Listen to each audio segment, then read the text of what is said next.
चढ़ एक करके।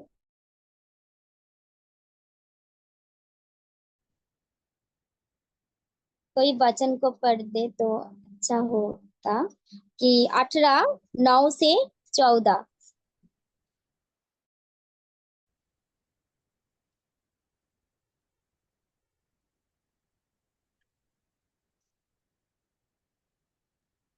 मैं पढ़ती हूँ सिस्टर। ओके।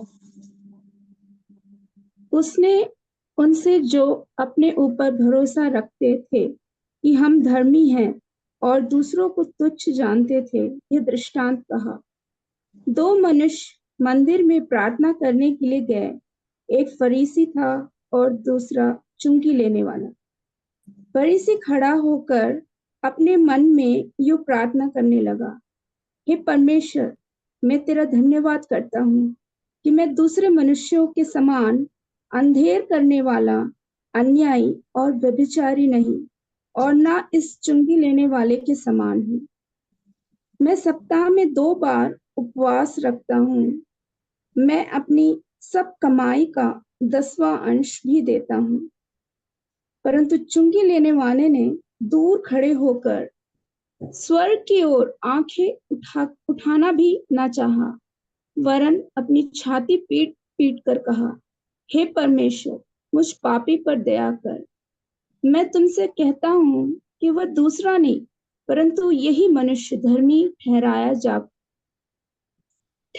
जाकर अपने घर गया, क्योंकि जो कोई अपने आप को बड़ा बनाएगा वह छोटा किया जाएगा, और जो अपने आप को छोटा बनाएगा वह बड़ा किया जाएगा। आमीन।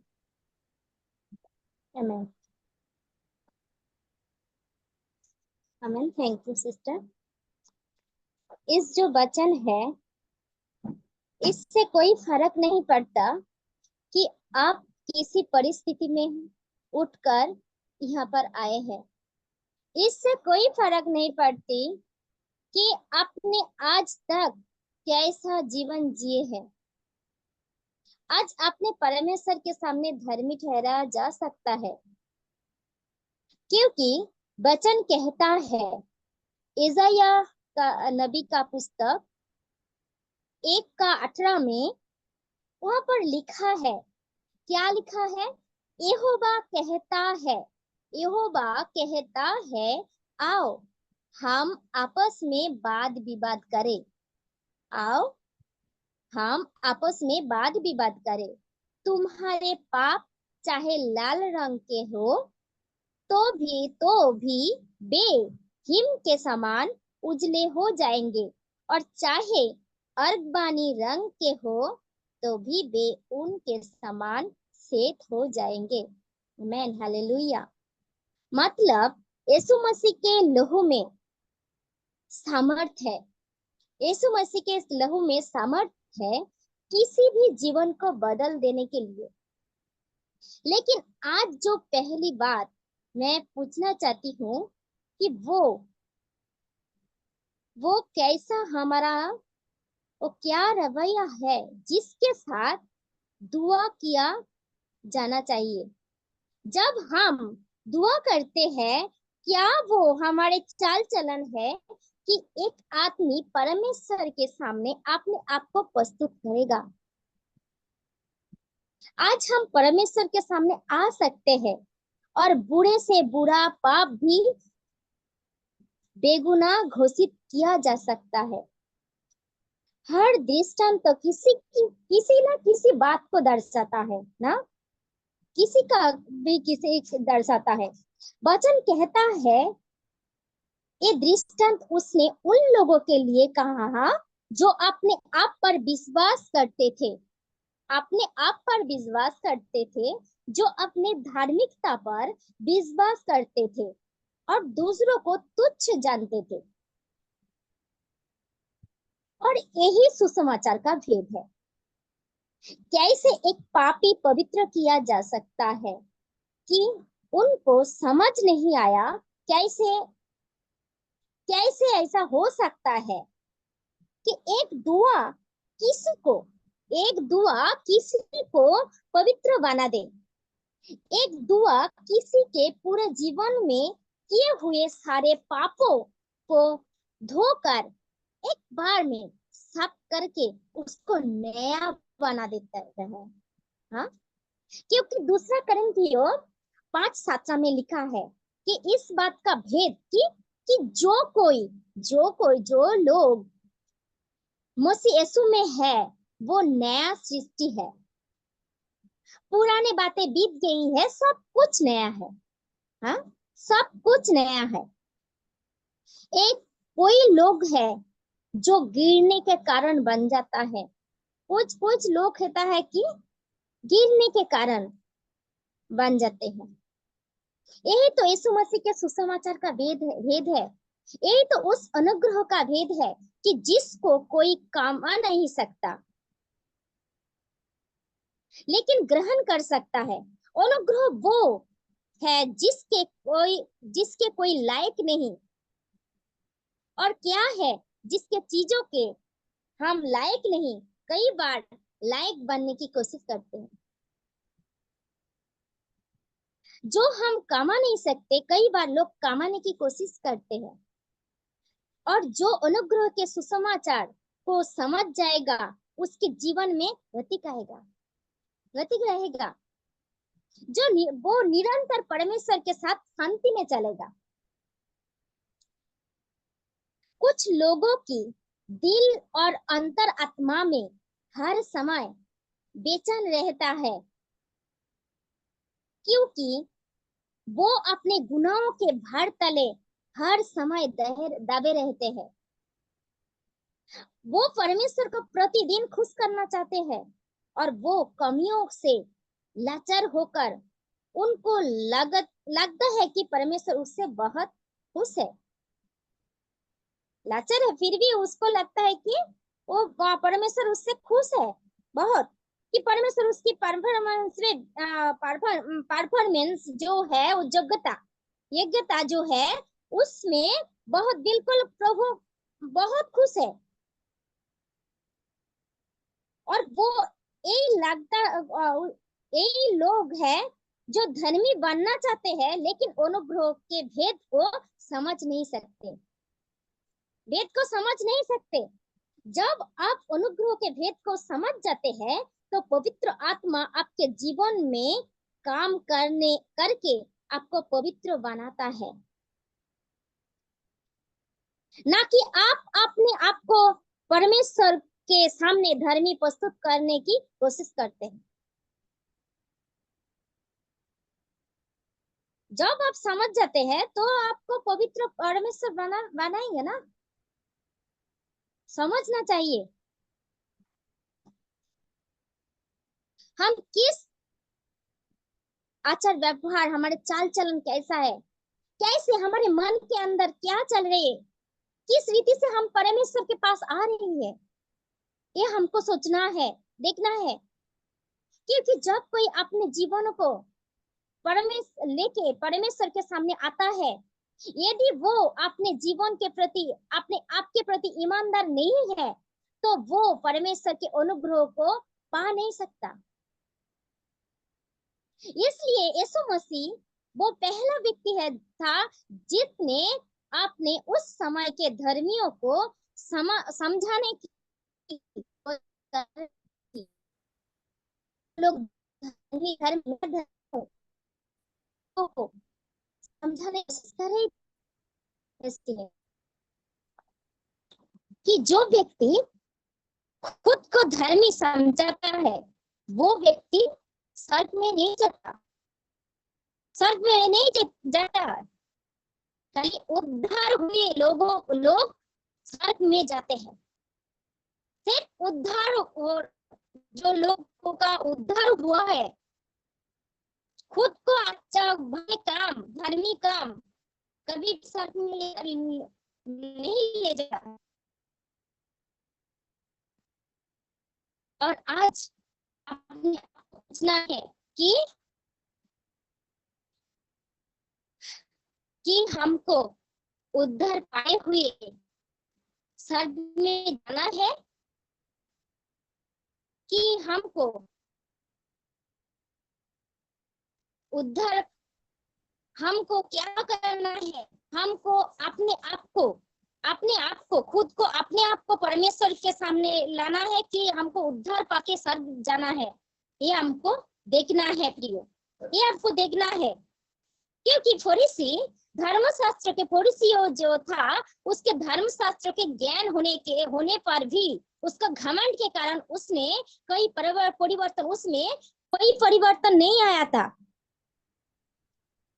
फरीसी अपने कामों को बता रहे थे, अपने कामों को, कि और वो बता के अपने आप को धार्मिक साबित करने की कोशिश कर रहे थे प्रियो।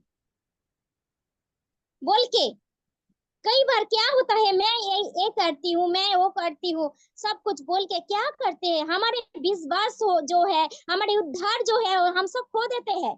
जब हमारे अंदर मैं आ जाते हैं ना, सब तब हमारे अंदर जो उद्धार है वो उसको हमें खो देते हैं प्रियो। जब हमारे मैं सब कुछ कर सकती हूँ जब आ जाती है, तो सब कुछ हमारे आशा है, उद्धार होने के बाद हमारी आशा है कि हम परमेश्वर के पास जाएंगे, उसके साथ रहेंगे। हाँ, सब कुछ खो देते हैं जब हमारे अंदर मैं आ जाते हैं प्रियो। ये हमको देखना है, हम परमेश्वर से वचन से बढ़ रहे हैं, ये अच्छा है। फिर भी हमारे अंदर की घमंड आ गया, ये हमको देखना है, जांचना है प्रियो। ये खुद नहीं कर सकते प्रियो, पवित्र आत्मा से हमको बोलना है कि परमेश्वर, हे पवित्र आत्मा, हमको समझा कि हमारे अंदर क्या घमंड तो नहीं आ गया उस फरीसी के द्वारा, जो फरीसी के जैसा। ये हमको समझना है, पवित्र आत्मा को बोलना है प्रियो। ये जरूरत है हमारे मसीह में कि कई बार शैतान हमको हमारे अंदर घमंड लाता है कि हमारे परमेश्वर से पास से दूर करने की कोशिश करता है प्रियो। तो हमको देखना है, तो जैसे जब तक अपने पापों को सही में उद्धार चाहिए, हमारे पापों को उद्धार चाहिए, अपने पापों की क्षमा चाहिए। यदि वो आदमी अपने अच्छे जीवन की वाखन करते हैं, तो उस व्यक्ति उस अनुग्रह के लायक नहीं है जो परमेश्वर मुफ्त में देता है। और एक ऐसा व्यक्ति जिसके मन में दोष है, उसका क्या रवैया रहना चाहिए जब वो परमेश्वर के पास आता है। और रवैया क्या है, हमारी बात करने की तरीके, हमारे जो बात करने के तरीके वो है कि कैसे हम बात कर रही है, ये हमको देखना है प्रियो। तुम जब हम सब जब परमेश्वर के पास आते हैं, तो हमारे आचार व्यवहार, चाल चलन कैसा है, हमारे आचार व्यवहार ही बताएगा कि तुम हम सब कहाँ जा रहे हैं, परमेश्वर के पास कि और परमेश्वर के नाम लेकर शैतान के पास, कहाँ पर जा रही है। और इसलिए प्रार्थना में सबसे ज्यादा वो प्रार्थना कहाँ से जन्मी है, ये देखने हमको मायने रखते हैं। एक सच्ची प्रार्थना दिल में से जन्म लेता है। इसलिए कई लोग की प्रार्थना जब मुंह से निकलती है, प्रार्थना मुंह से तो निकलती है, फिर थोड़ा सा ऊपर जाके नीचे गिर जाती है प्रियो, नीचे गिर जाती है। लेकिन कुछ लोगों की सच्ची जो प्रार्थना दिल से निकलती है, वो क्या करती है, वो सीधा आसमान को चीर कर स्वर्ग में पहुंचती है प्रियो, और पहुंच के जवाब भी ले आती है प्रियो। हालेलुया, जवाब भी ले आती है प्रियो। हमारी जगत में 3 प्रकार लोग होते हैं। पहला, जो अपने कामों पर घमंड करता है, अच्छे काम करता है, फिर उसके कामों में घमंड करता है। और दूसरा, वो जानबूझ के गलत जीवन जी रहे हैं, लेकिन वो बोलते हैं कि मैं अनुग्रह से मुझको अनुग्रह से उद्धार मिला है। जानबूझ के गलत काम कर रहे हैं, फिर भी वो सब के सब वो मेरे यीशु मसीह से, हाँ, मैं यीशु मसीह के अनुग्रह से हमको उद्धार मिला है। और तीसरी, जो प्रभु का अनुग्रह से पवित्र जीवन जी रहे हैं, उसको मालूम है वो एक पापी है जिसको अनुग्रह से उद्धार मिला है। प्रियो, इन तीन बातों का फर्क है कि नहीं? इन तीन बातों का फर्क है कि नहीं? क्योंकि तीसरे व्यक्ति को ये मालूम है कि उसको जो मिला है वो जब एक भेंट है, हमारे भेंट है, उसने उसको कमाया नहीं है। आज यहाँ पर कोई दुखी है कि मेरी कमजोरियों से, कि मेरी घटी कमियों से मैं हमेशा परमेश्वर से दुखी कर देते हैं, परमेश्वर को दुखी कर देते हैं। पर याद रखिए कि आपने कुछ कमाया नहीं है, हमको ये मुफ्त नहीं मिला है प्रियो, ये परमेश्वर की भेंट है हमारे लिए। ये दुआ टूटे दिल की पुकार है, दिल की चीख है, हमारे दिल की। तो धार्मिक ठहरे जाने वाले की क्या मतलब होती है, इसको आज जानेंगे। देखिए, दोनों के जीवन में फर्क देखिए। सबसे पहले, समाज में इस दो व्यक्ति किस प्रकार थे? जो फरीसी थे, जो धर्मी लोग थे, वो इसे अत्यंत, किसे? चुंगी लेने वालों को अत्यंत घृणा करते थे। यदि आप अपने पवित्रता में दूसरे से अत्यंत घृणा करते हैं, पवित्रता, आपके अंदर पवित्रता है, फिर भी दूसरों को अत्यंत घृणा करते हैं, मतलब वो व्यक्ति है जो परमेश्वर के अनुग्रह को नहीं समझता, इसलिए दूसरों से घृणा कर समझता। उस लोगों के जो परमेश्वर के अनुग्रह को नहीं समझता, उसको घृणा कर रहे हैं। क्या हमको घृणा करने के लिए प्रभु ने सिखाया है क्या? दूसरों को नहीं सिखाया प्रियो। कई बार हम दूसरों से घृणा करते हैं, क्या बोलते हैं कि वो पापी है, उससे कुछ नहीं हो सकता है।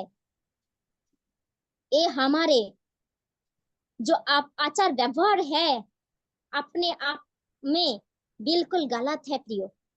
ये हमारे रवैया जो है ठीक नहीं है प्रियो, आचार व्यवहार ठीक नहीं है, हमारे मन के सोच ठीक नहीं है प्रियो।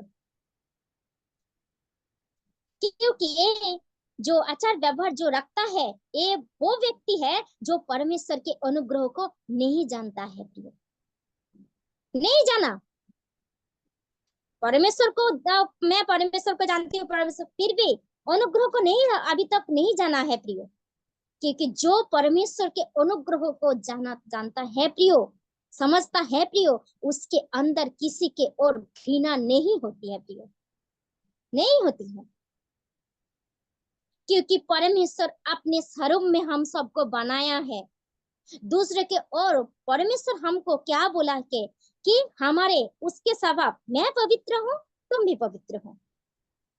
फिर भी क्या, उसके जैसा, हम उसको संतान हो तो उसके जैसा ही होना चाहिए ना। क्योंकि प्रभु ने बोला है, जो कोई भी हमारे पश्चात आए तो पीछे हो ले, वो कोई भी अंधकार में नहीं है। क्योंकि हमारे अंदर अंधकार नहीं होगा प्रिय, नहीं होगा।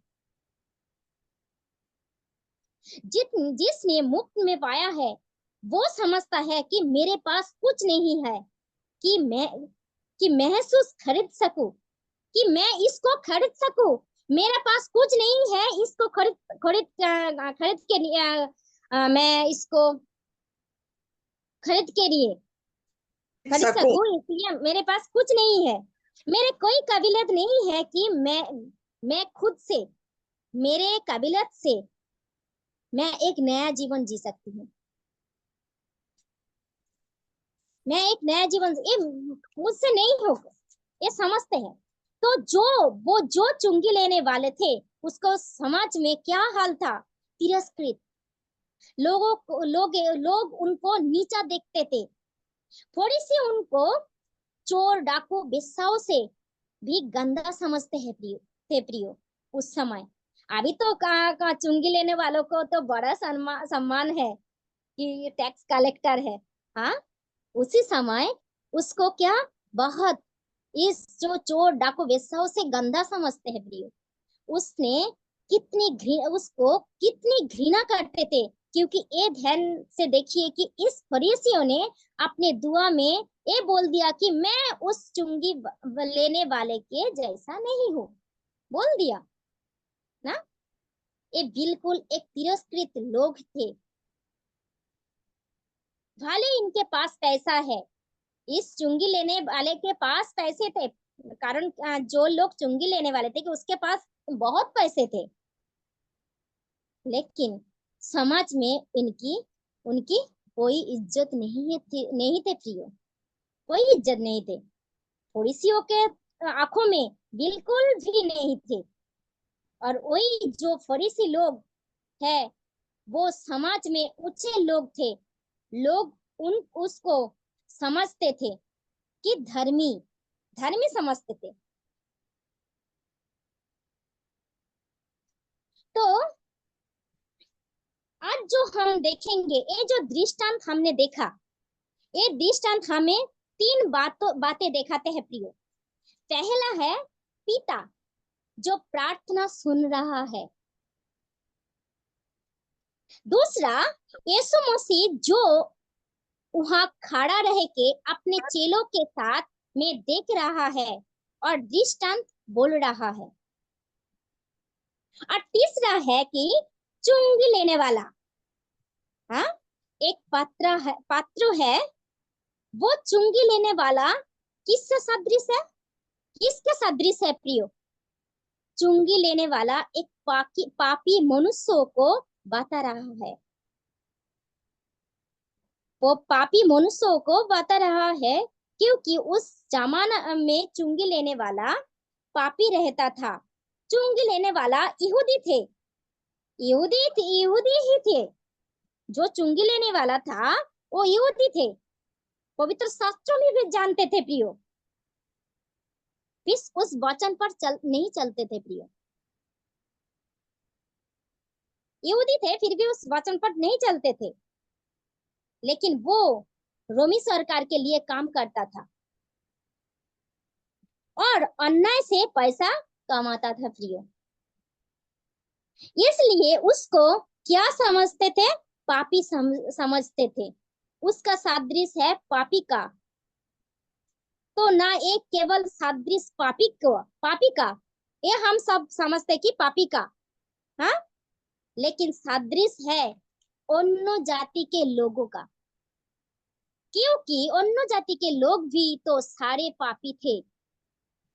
लेकिन परमेश्वर के अनुग्रह के कारण वो लोग क्या हुए? मसीह में आ गए हैं। चुंगी लेने वाले पापी थे और अन्य लोगों जाति के लोगों भी पापी थे। परमेश्वर के अनुग्रह से मसीह में आए।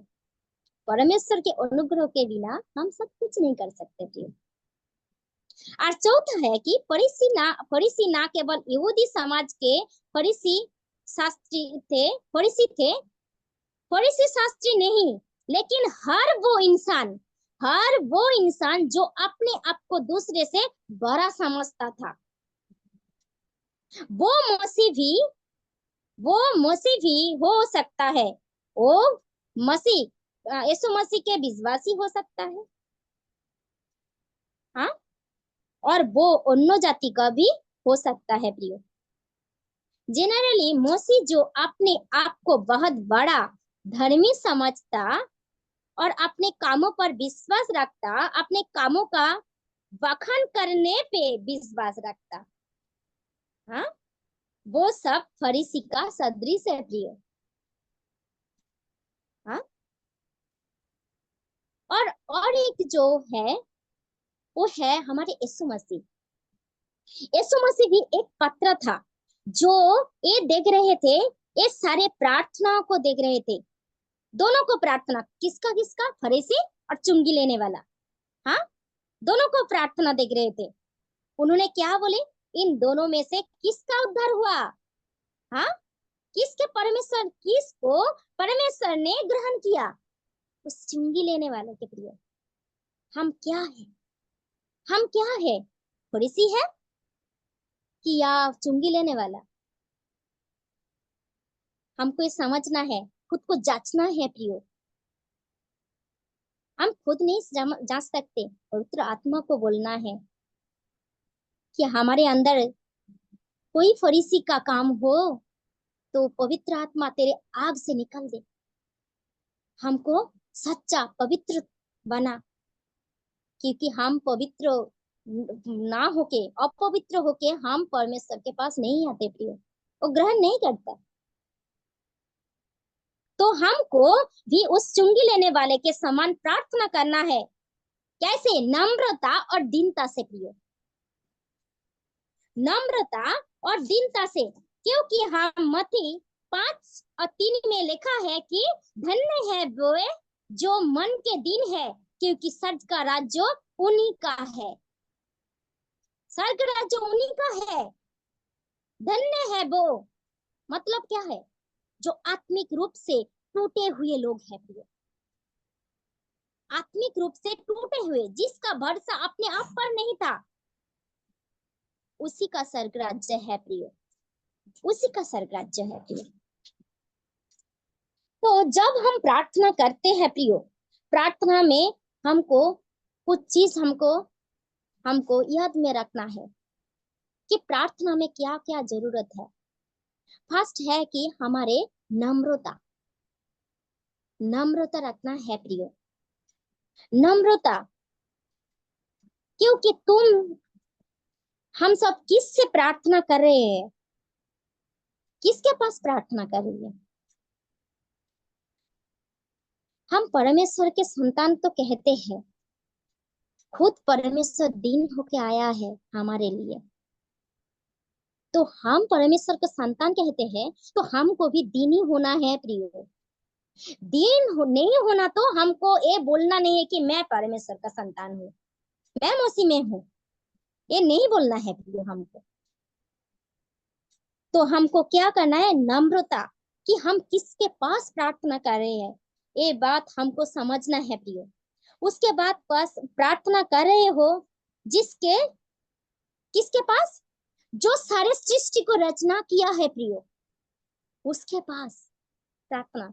और किसके पास? जो जो स्वर्ग को छोड़ के हमारे लिए आया और खुद को दिया हमारे लिए, वो प्रेम दिखाया हमारे लिए, उसके पास।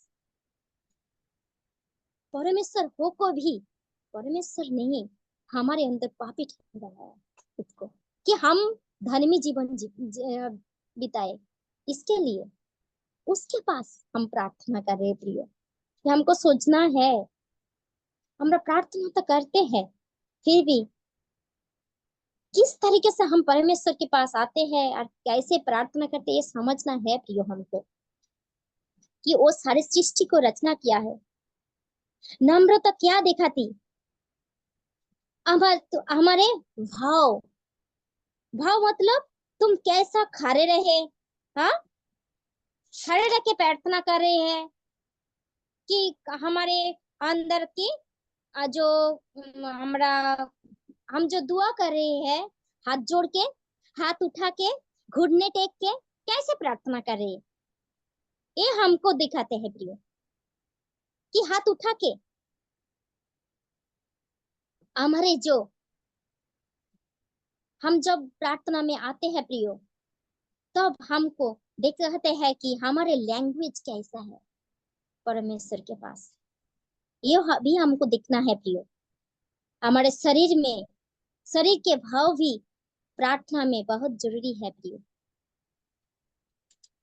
नम्रता, फर्स्ट है नम्रता, और दूसरा है किस तरीके से हम दुआ मांग रहे हैं, हमारे भावनाओं को कि सच्चा है कि या नहीं, जो हमारे अंदर भावना है वो सच्चा है कि नहीं, प्रार्थना तो सभी करते हैं प्रियो, होठों से या दिल से। प्रार्थना सभी करते हैं प्रियो, कोई लोग होठों से, क्योंकि परमेश्वर ने बोला है वचन को हित नहीं बोलते कि वो लोग तो होठों से हमारे प्रार्थना करते हैं, और अंदर अंतर जो है हृदय को हमारे से दूर रखता है।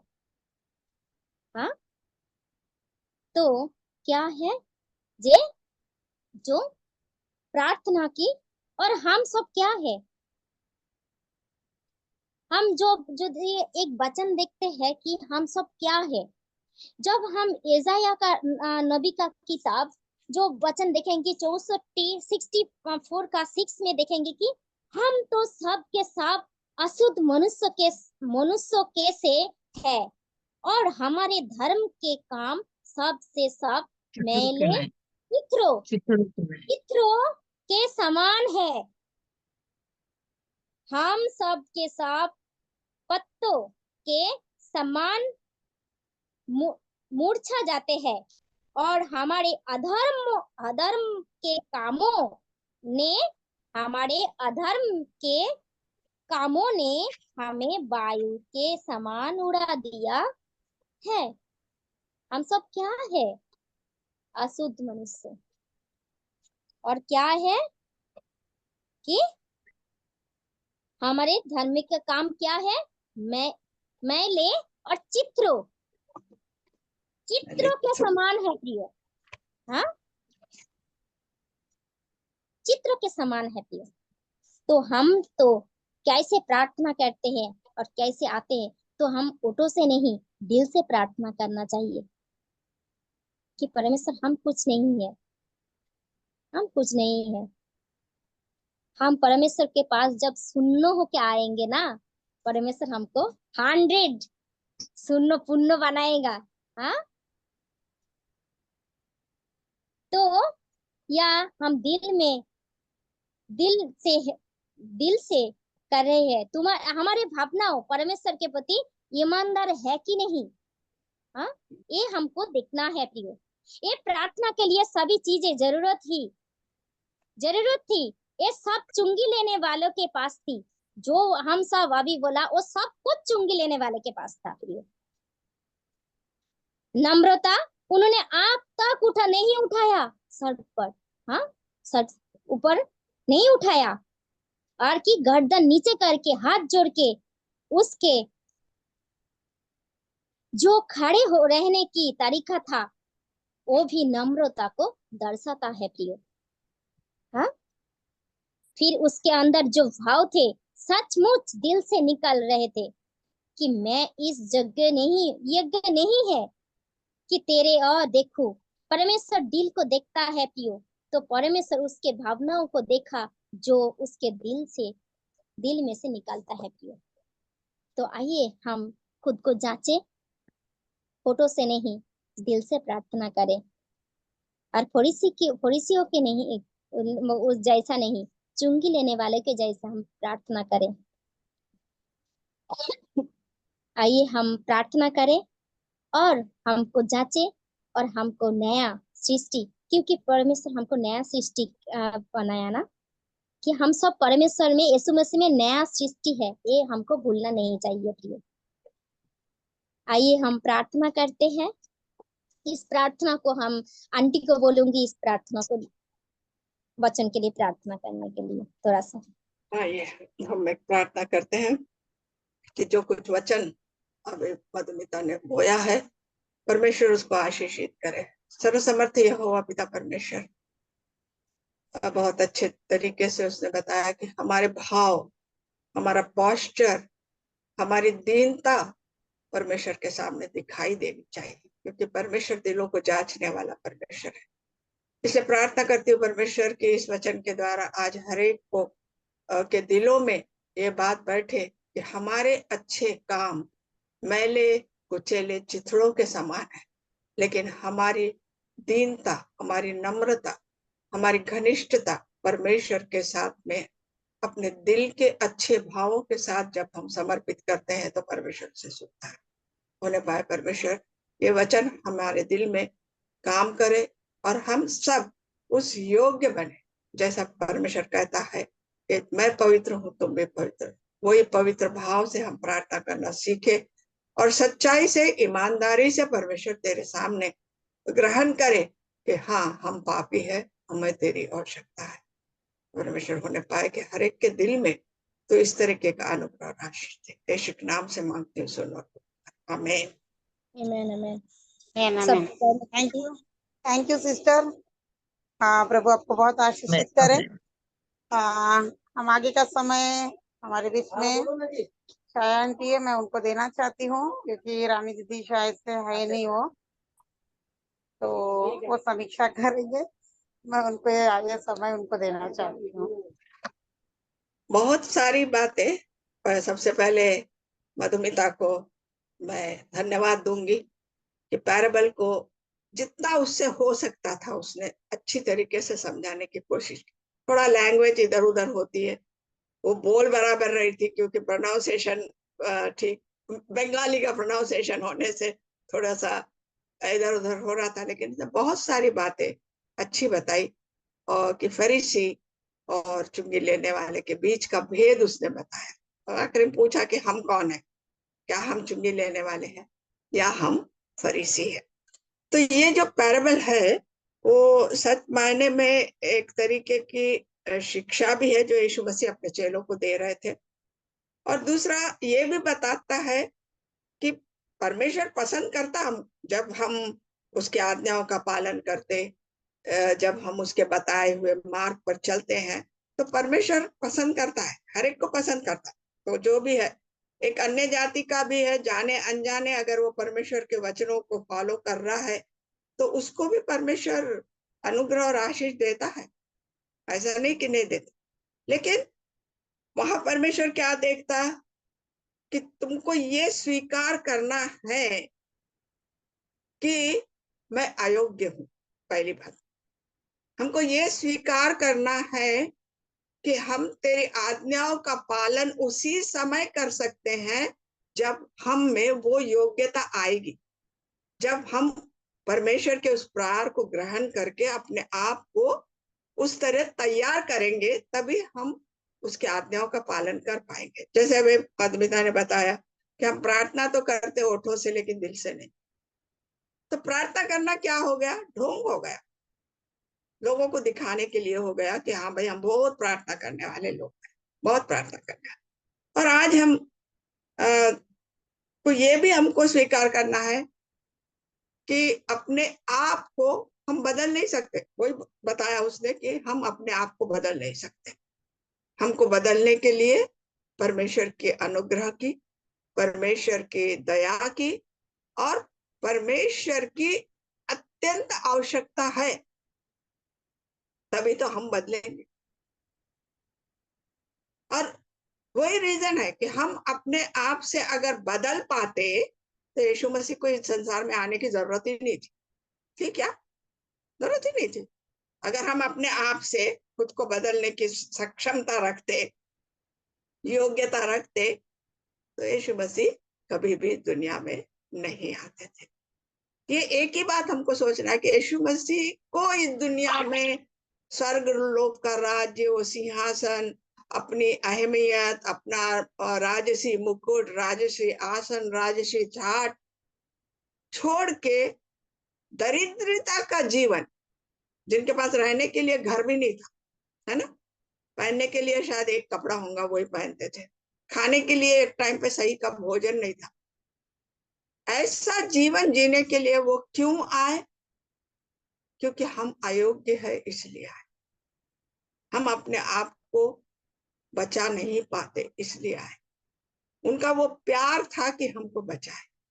तो इसके लिए हमको वो स्वीकार करना बहुत जरूरी है कि अगर यीशु मसीह हमारे जीवन में नहीं है तो हम परमेश्वर की पहुंच से बहुत बाहर है, हम कभी भी उसके पास नहीं पहुंच पाएंगे। मध्यस्थी वो कर रहा हमारे को लिंक जोड़ा परमेश्वर को और हमारे बीच में जो टूट गया था धागा, वो धागे को फिर से जोड़ने के लिए वो लिंक बन के वहां पर आए। यानी हमको पहले स्वीकार करना है कि हम अयोग्य है, हम इस योग्य नहीं कि परमेश्वर हम तेरे स्वर्ग के राज्य में प्रवेश पा सके।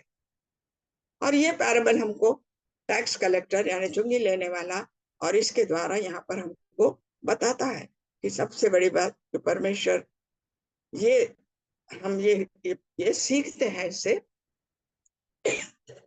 कि हमारा और परमेश्वर का कितना घनिष्ठ रिश्ता है, कितना हम परमेश्वर से जुड़े हुए हैं, कितना हमारा दिल परमेश्वर के अंदर है। क्योंकि अगर आपका रिश्ता परमेश्वर से घनिष्ठता से जुड़ा है, तब आप हर पल ये सोचेंगे कि मैं जो ये कार्य कर रहा हूं वो परमेश्वर को पसंद आएगा या नहीं, क्या ये परमेश्वर के अगेंस्ट है, कि परमेश्वर के विरोध में हम कुछ पाप कर रहे हैं। अगर हमारे हाथ किसी को थप्पड़ मारने भी उठते हैं तो ये सोचेंगे कि क्या हम सच कर रहे हैं। अगर हम किसी के ऊपर दोष लगाते हैं तो हमारा दिल ये सोचेगा कि अरे मेरे तो अंदर इतने दोष है और मैं उसके दोषों को क्या ढूंढ, है ना। वचन क्या बोलता, पहले तू अपने आंख में का लट्ठा ढूंढ, उसके बाद अपने भाई के आंख में का वो तिनका ढूंढने की कोशिश कर, है ना। तो मतलब पहले अपने दोषों को देखो, तब जाके तुम दूसरों को। तो ये कब होगा, जब हम परमेश्वर को पूरी तरीके से ग्रहण करेंगे, तभी हम उसके आज्ञाओं को समझ पाएंगे, तभी हम जाके उसके और वो जिस तरह चाहता है कि हम प्रार्थना करें वो करने पाएंगे। और हमारे दिल को देखने वाला वहां पर परमेश्वर है कि तुम्हारे दिल में से हम कैसे। अब आज की दुनिया को अगर हम देखेंगे तो ये दृष्टांत में दो मेन पात्र है, एक चुंगी लेने वाला है, प्रार्थना सुनने वाला तो परमेश्वर है, लेकिन एक चुंगी लेने वाला है और एक फरीसी है। आज हमारे दुनिया में ये दोनों पात्र है, चुंगी लेने वाले भी है और फरीसी भी है। फरीसी कौन है, हमारे अपने, हमारे अपने, माफ करना, लेकिन हमारे अपने मसीह भाई बहन फरीसी है।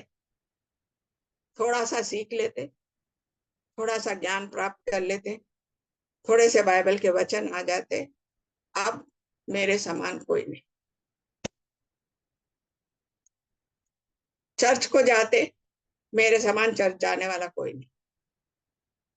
दान दक्षिणा देते, मेरे समान दान दक्षिणा देने वाला कोई नहीं। आ गया घमंड, कहाँ है हम, क्या है। उसने एक बात बोली जो आप लोगों को समझ में नहीं आई होंगी, उन्होंने बोली कि हम किसके सामने प्रार्थना कर रहे, पहले ये पहचान, हु वी आर, हम कौन हैं, एंड हु ही इज, किसके पास जाके हम प्रार्थना कर रहे। अगर हम ये समझ जाए कि जिसके सामने आके हम प्रार्थना कर रहे, वो हमारे दिलों को जानने वाला, हमें रचने वाला, हमारे अंग के एक एक पार्ट को देखने वाला ऐसा परमेश्वर है। अगर हम उसके सामने घमंड से प्रार्थना करेंगे, हम बड़े ज्ञानी हैं, बहुत वचन आता, उसके समान आता क्या, उसके समान गुरु कोई नहीं बन सकता। चाहे कितना भी अच्छा बाइबल पढ़ने वाला हो, कितना भी ज्ञानी हो, कितनी भी बाइबल की शिक्षा गहराई से देने वाला हो, लेकिन प्रभु के नॉलेज के सामने, उसके ज्ञान के सामने सब जीरो है। ये बात हमको याद रखना। मैं खुद भी बोलती, मैं आप लोगों को बहुत अच्छा समझाती बोल के मैं घमंड नहीं करती, मैं ये बोलती कि तेरे नॉलेज के तू सिखा रहा बोल के मैं ये लोगों को सिखा रही, अगर तू नहीं रहता तो मैं कुछ भी नहीं, zero, I am zero, I don't have any knowledge, मेरे पास कोई ज्ञान नहीं है। अगर तू ये बातें मेरे दिमाग में नहीं डालता तो मेरे को कैसे मालूम होता। तो तू है पहला गुरु, वो है, क्योंकि वो हमको दिखाई नहीं देता, उसने हमको हमारे जैसे कुछ पापी लोगों को रख दिया कि जाओ भाई तुम थोड़ा, मैंने तुमको जो सिखाया जाके उनको बता, है ना। ये ज्ञान हमको पहले आना वहां पर बहुत जरूरी है। तो वो लोग आज भी हमारे पास में फरीसी है, आज भी हमारे पास में चुंगी लेने वाले लोग हैं, पापी लोग हैं, जो सचमुच मैं देखती हूँ हमारे चर्च में भी आते हैं, और कुछ मेरे पहचान के भी, कितना दीन, कितना उनके अंदर नम्रता है, कि वो लोग जब आपस में भी बात करते हैं तो वो नम्रता उनके बातों से झलकती है। वो लोग बताते हैं कि हम कुछ नहीं है, हम कुछ नहीं है, जो कुछ है वो परमेश्वर है। और उसी वक्त बस उसने क्या बोला कि जब हम जाते तो हम चर्च में जब जाते तो हमारे भाव क्या उस चुंगी वाले के समान है। तो इसलिए हमको कुछ बातें सीखना है। ओवर कॉन्फिडेंस यानी हमको अति क्या बोलना चाहिए, कॉन्फिडेंस को क्या बोलते हैं हिंदी में, विश्वास, खुद के ऊपर का अति विश्वास क्या बोलते, अति आत्मविश्वासी। हाँ एग्जैक्टली, वो वर्ड है यहाँ पर लेकिन निकल रहा नहीं। अति आत्मविश्वास नहीं होना है हम। जहां अति आत्मविश्वास आया तो समझ लो कि हम घसरना शुरू कर दिए, नीचे गिरना शुरू हो गया हमारा। जो कुछ हम है बस वही सच्चाई, हम जो है बस वही हम परमेश्वर के सामने रखे। नहीं परमेश्वर मेरे को बहुत फरीसी के जैसा, मैं तो बहुत अच्छा हूँ, हफ्ते में 2 बार उपवास करता हूँ, जो जो जो जो उसने बोला, वो अति कॉन्फिडेंट यानी ओवर कॉन्फिडेंट, अति आत्मविश्वास के कारण हो। तो हमको पहले वो सीखना है कि हमें वो नहीं होना है, क्योंकि आइज़ाया का वचन सही बोलता, हमारे अधर्म के काम, अधर्म के काम क्या है, यही है अपने आप को बड़ा बता लेना, ये करना। तो परमेश्वर के दृष्टि में वो छिछड़े है, वो बात हमको याद रखना है। तो यहाँ पर हमको फरीसी, दूसरी तरफ देखो फरीसी एकदम हम्बल, एकदम झुका हुआ, यानी उसकी नजरें कहाँ थी, उस मंदिर के बुनियाद की ओर देख रहा था वो, इतनी झुकी हुई थी। तो इमेजिन करो कि मंदिर वहां है और उसकी आंखें यहाँ है, मतलब वो कहाँ देख रहा था, मंदिर के बुनियाद को देख रहा था। मतलब कहाँ देख रहा था, परमेश्वर के पैर को देख रहा था, उसके चेहरे को नहीं। कि परमेश्वर कम से कम मेरे को तेरे पैरों के पास तो जगह दे दे, कम से कम मैं तेरे पैरों के तो दर्शन पा सकूं। उतनी नम्रता उसके अंदर थी मात्र। फिर उसने स्वीकार किया कि मैं अयोग्य हूं, मैं तेरे मंदिर के अंदर कदम रख सकूं इतनी योग्यता भी मेरे में नहीं है। हम क्या कर रहे,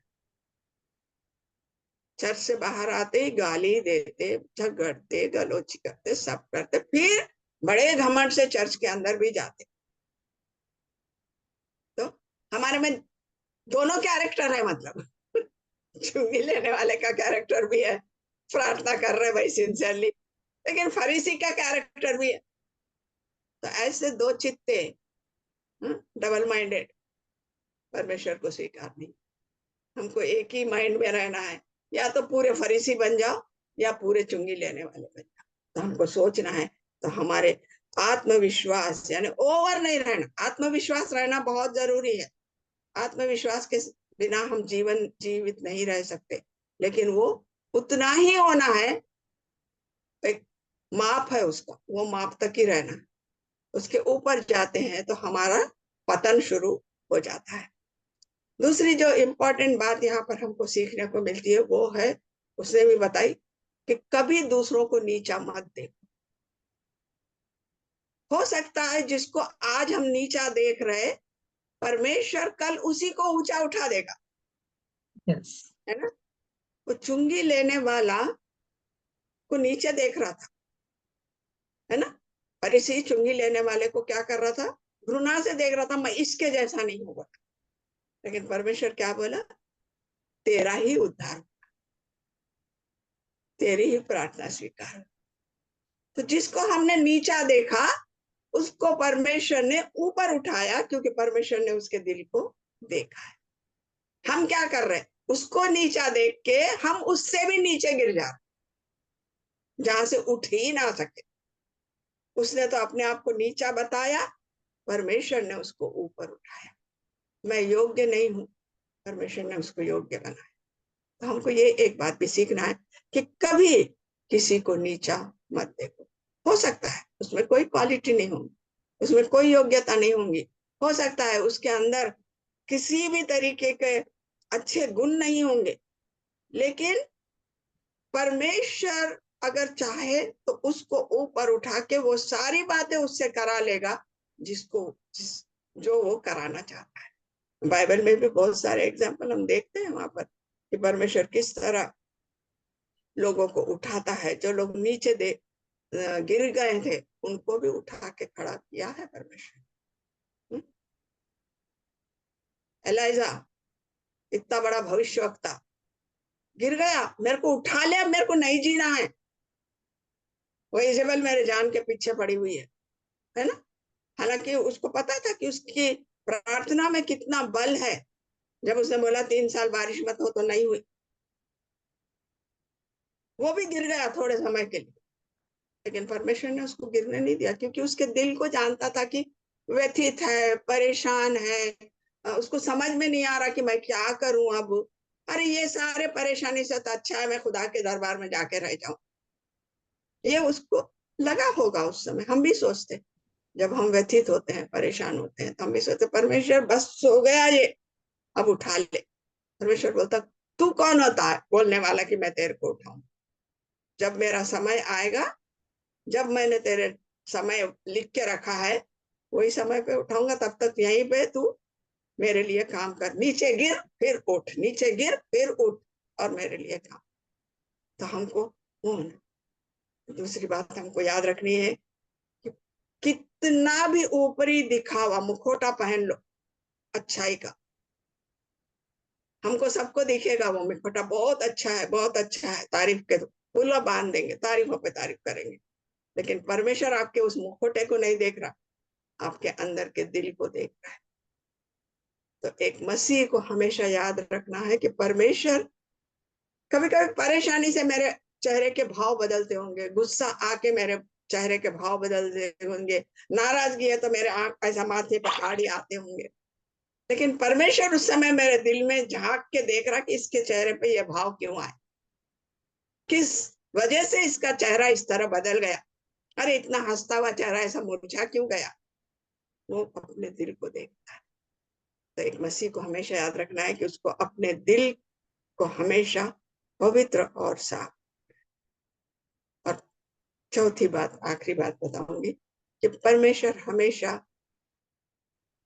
घमंडी से नफरत करता है, लेकिन जो दीन है हृदय के, इसीलिए वो बोला मत्ती का सुसमाचार उसके 5वें अध्याय में कि जो दीन है, जो मन के दीन है, स्वर्ग का राज्य। क्योंकि आपकी दीनता क्या करवाती, आपके गलतियों को आपको स्वीकार करवाती। आपकी दीनता क्या करती, परमेश्वर तेरे सामने मैं नजरें उठा के देख पाऊं इतना योग्य नहीं हूं, ये बात मुझे बताती मेरी दीनता।